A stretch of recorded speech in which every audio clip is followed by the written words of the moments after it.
Artinya ada yang hidup di dalam kehidupan, ada cahaya di dalam cahaya. Mana yang dikatakan ada kehidupan, ada hidup dalam kehidupan, ada nur di dalam nurin, nurul alal nurin. Kita akan menghitung. Kalau kita tahu kita sebagai umul hayat, ma'ul hayat, ibu kehidupan adalah kodrat. Wujud umul kehidupan adalah kodrat. Mana rentetan perjalanan kodrat itu sehingga kita tahu mana yang hidup dan mana kehidupan yang dilahirkan oleh yang hidup. Mana kehidupan yang bergantung kepada yang hidup pada diri kita. Kita perlihat selama ini banyak sangat musibah-musibah terjadi di alam nyata ini. Musibah itu dari mana? Musibah itu datang dari alam menyentuh umat. Kenapa ini bisa terjadi? Karena tidak ada hubungan hayat. Karena tidak terjadi hubungan hayat hanya dengan bentuk sejarah, tapi tidak menjadi amalan diri.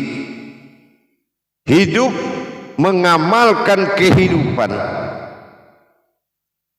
Ini tidak terjadi.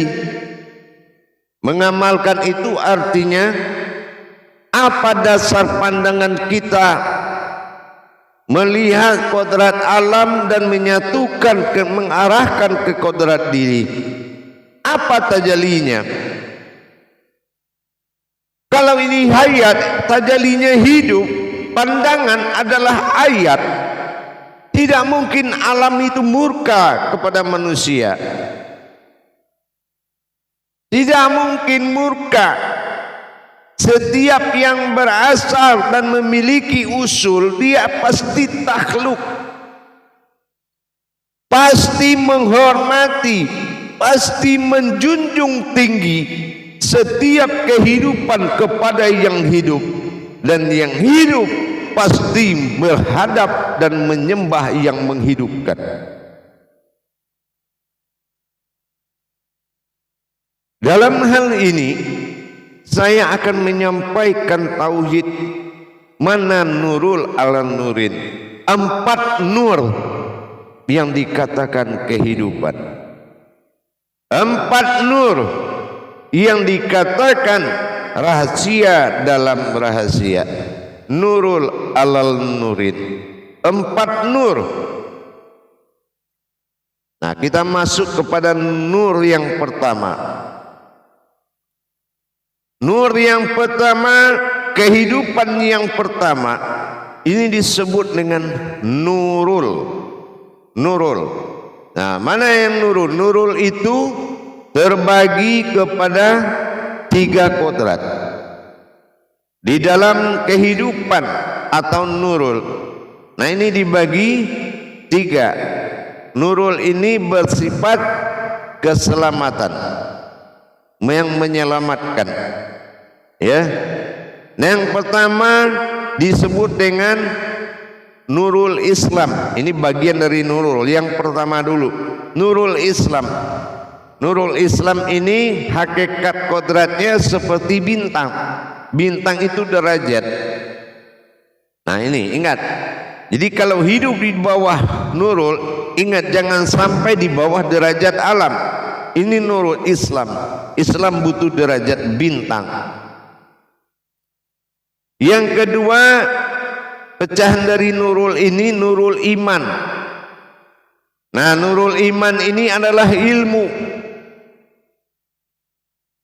Kodratnya seperti wujud bulan, memberikan, menerima dan memantulkan.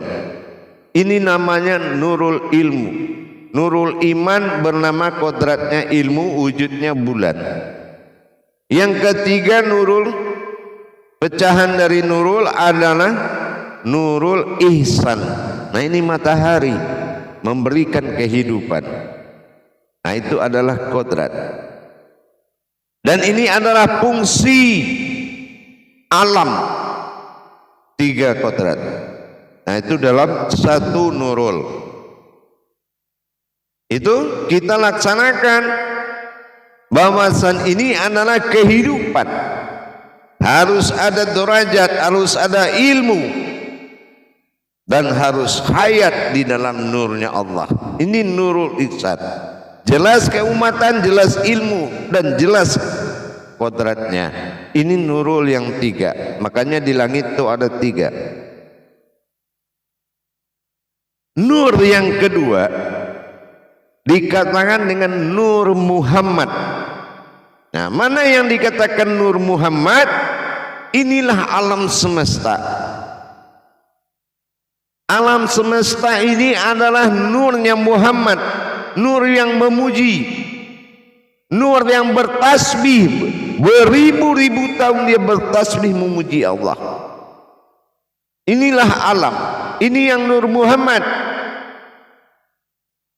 Kodratnya alam nyata. Kodratnya alam nyata. Kodrat dari Nur Muhammad itu alam nyata disebut dengan ruh. Kodratnya alam nyata ini adalah ruh. Apa? Ruh hayat, hidup. Jadi alam nyata ini tidak ada yang mati. Alam nyata ini hidup semuanya. Apapun yang kamu aja berbicara, dia akan berbicara. Tapi berbicaranya dengan ayat Al-Quran bernama kalam. Kalam itu kejadian. Kalam itu bukan suara yang terdengar, tapi kalam itu adalah kejadian. Begitu kita tanya, dia akan menjawab dengan reaksi. Itu nur yang kedua, Nur Muhammad. Di Nur Muhammad baru ada nur satu lagi dikatakan Nurullah. Mana yang dikatakan Nurullah? Inilah wujud kita manusia. Inilah Nurullah. Apa hakikat Nurullah itu? Nurullah itu hakikatnya adalah zat yang terlihat. Itu Nurullah. Jadi Nurullah itu bukan seperti Nurul. Kalau Nurul itu ada cahayanya, tapi kalau Nurullah itu terlihat. Nur Muhammad juga terlihat, tidak ada cahayanya, tapi namanya Nur. Kenapa Nur? Sandaran Allah memberikan nama Nur. Nur itu adalah sinar yang tidak pernah salah. Sebuah sinar yang tidak pernah salah. Sinar itu adalah nur hayat, tidak akan pernah ada mati. Nah, itu yang dikatakan nur, dan tidak boleh dikotori. Itu adalah yang nur yang ketiga adalah Nurullah. Setelah kita melihat wujud Nurullah adalah zat, inilah jasad. Baru kita melihat nur yang terakhir, yaitu nur hak Allah.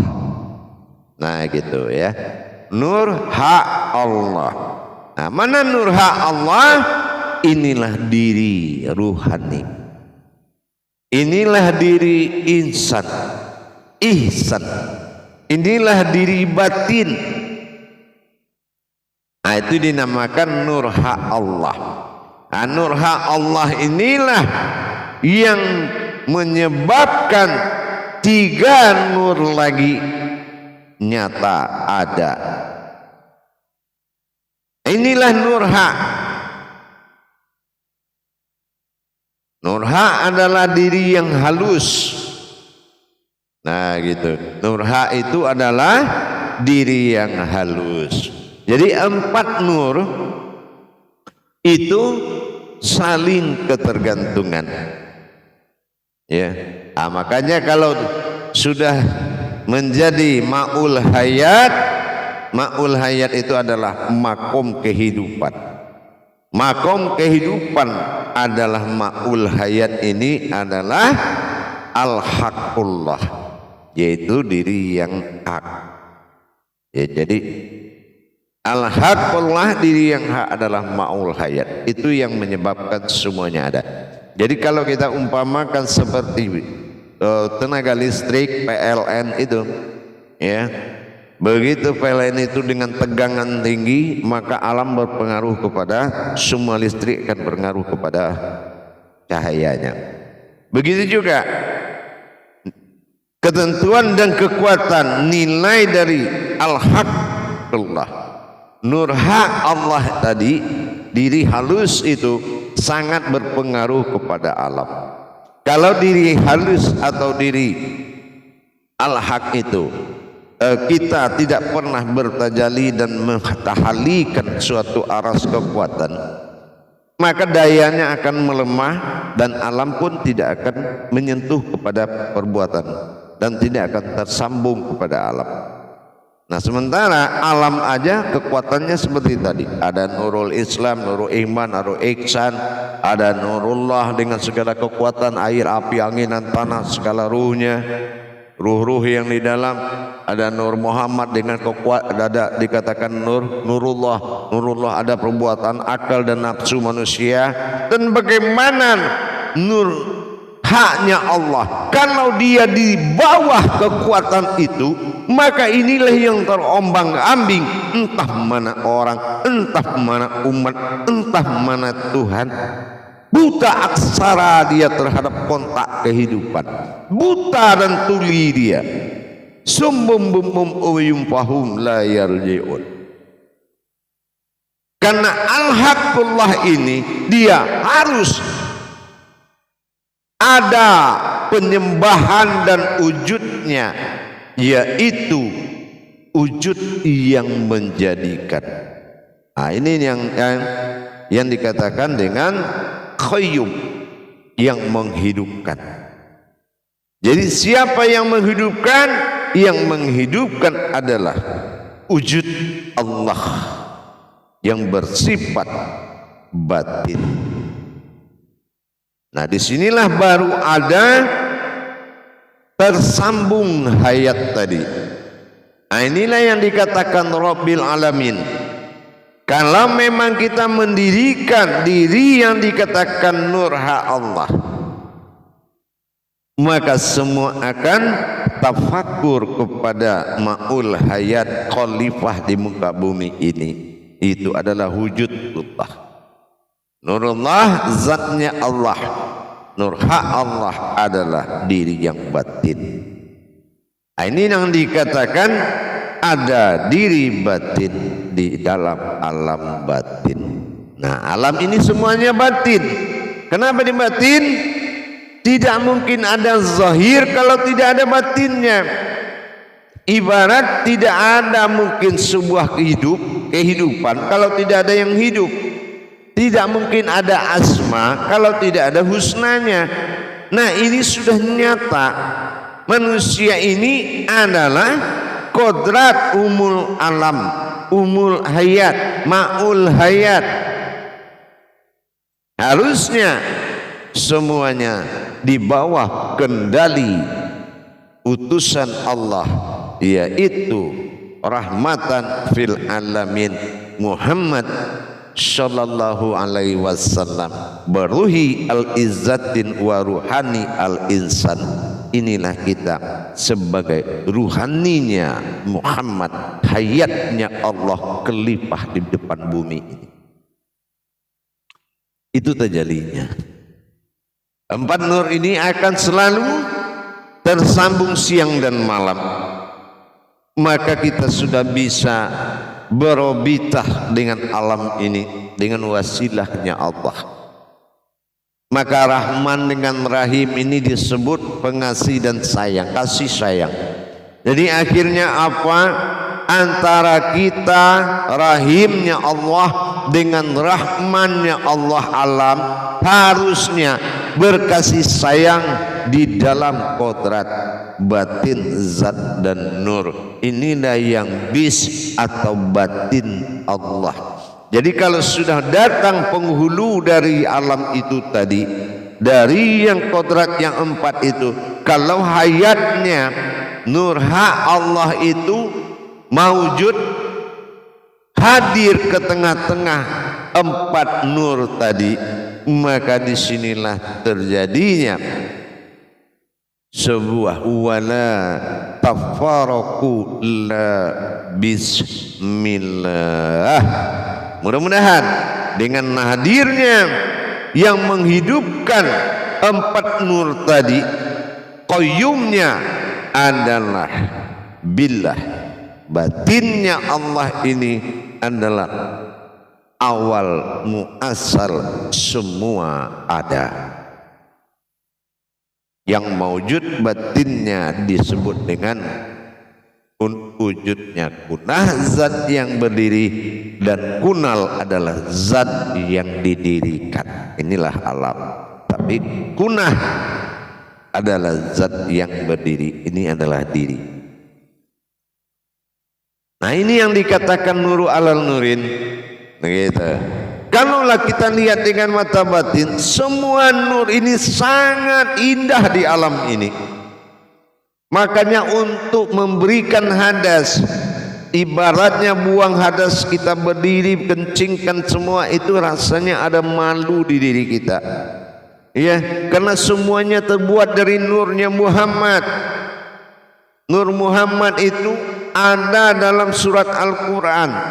Alam ini Al-Quran, artinya Al-Qara'an, isinya Al-Quran, yang hidup di dalamnya Al-Qur'ain. Jelas sudah. Nah, dengan demikian tinggal kita menjaga, menghormati dan menjagalah. Makanya Al-Quran katakan, janganlah kamu berjalan dengan sombong di muka bumi. Karena seperti itu. Karena semuanya terjadi dari nurnya Muhammad. Tidak kujadikan semuanya kalau tidak kenamu ya Muhammad. Muhammad yang dimaksud adalah manusia. Tapi Muhammad Khadim Azali adalah Muhammad berwujud Allah. Itu beda. Nah ini ya. Jadi nur Muhammad dengan nur Muhammad Rasulullah itu berbeda hakikatnya. Nur Muhammad pada alam yang bertasbih ruh yang 4 menuju syafaat yang 7 kodrat zat kunal, nurnya memuji, nurnya Muhammad memuji.